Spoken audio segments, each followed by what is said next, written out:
Spring is here. I hear the birds. I hope that you can hear them as well. It is beautiful to be out today. I want to share with you about my spring rituals, my spring routines. And a lot of routines happen throughout the year, self-care routines. But with each season, we should be changing them a little bit to really take advantage of the seasons. This is how Henry David Thoreau put it. Live in each season as it passes. Breathe the air, drink the drink, taste the fruit, and resign yourself to the influences of each. Resign yourself to the influences of spring. That actually sounds really nice. So that's what I'm going to do. I'm going to show you some of the spring routines, spring rituals that I include. And I'm showing you this not because you need to do the exact same routines, but it's to encourage you to discover how to build spring into your own routines. In other words, don't just work out in the gym. It's a great time to get out in nature. And there's a lot more that I'm going to share with you as well.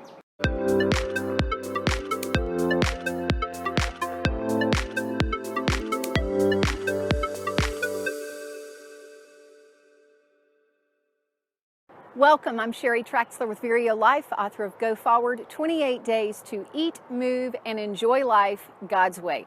All of that works together, the eating, the moving, and the enjoying life. And spring, it's a time of awakening, a time of refreshing and renewal and newness. So what a time to enjoy life. I'm going to take you through some of my spring rituals to encourage you to create your own. And we're going to start out with food. Spring is definitely the time to go to the farmer's market.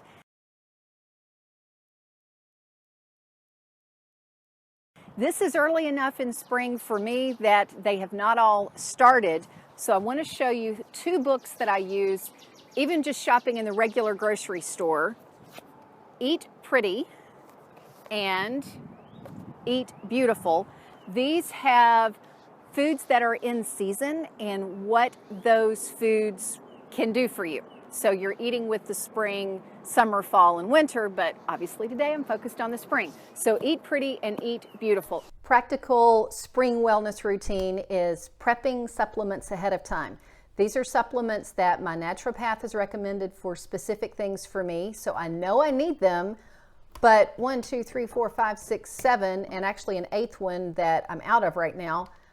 Every morning I'm not going to open 8 bottles and take this. So I prep them ahead of time so I can get out the door and enjoy the spring weather.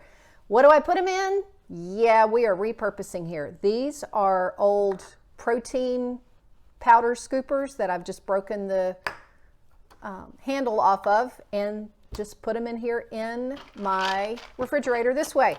Here we go.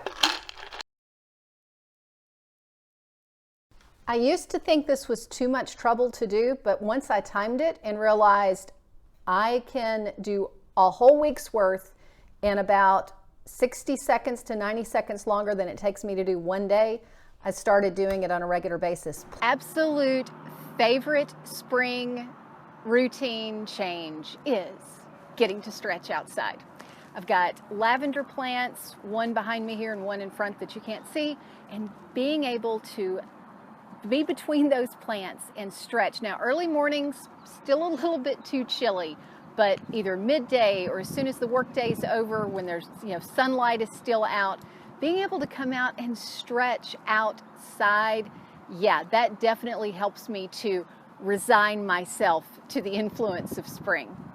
There is no reason that you need to do weight training inside in the spring. Well, okay, maybe if it's raining, but take your dumbbells out to your patio, into a park, onto your yard.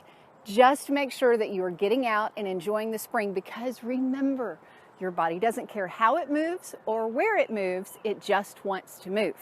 Evenings in the spring, my routine definitely changes. Not all that I do changes. Evening, it's still about getting ready for the next day. It's still about unwinding so that I can sleep well. But in the spring, even though it's super windy enough that it's shaking the camera, it is beginning to warm up, so I can do things in the evening outside instead of just inside. So for an example, for my brain, I'm sure that you might be different, and if you are, that's cool. You do what works for you. But my brain, after going all day long, it needs to be able to have story to pull away to get into sleep. That's just my brain. So during the wintertime, yes, I admit it's part of a movie or it's a TV show. But in the spring, it's nice enough to come outside and read a book.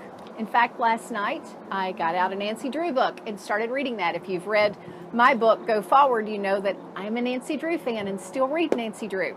So that is something I can do out on the porch, even with the wind, as long as it's not too chilly. Also, journaling. That can get, when it's this windy, a little bit challenging in the evening to do. But if it's not this windy, yeah, it works. So what you're doing, getting ready for the next day, may not change, but how you do it or where you do it might change in the spring to enjoy the weather, the renewal, the refreshing, the awakening that happens with spring. So let me know in the comments, what do you do in a spring routine, a spring ritual, different than you do the rest of the year? How do you, as Henry David Thoreau said, resign yourself to the influence of spring? Let me know that. And if you have not already subscribed, be sure to do that. And remember to click that notification bell so you don't miss any of the new videos. Thank you so much for being here. It means so much to me that you are participating in this and trying out something new for spring. I want to finish with the quote from Henry David Thoreau again, because it really sets the stage as we begin to shift into spring and spring rituals, spring routines.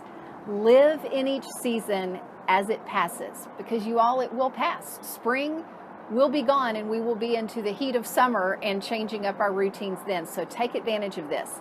Live in each season as it passes. Breathe the air, drink the drink, taste the fruit, and resign yourself to the influences of each. Thank you again for being here, and we'll see you next time.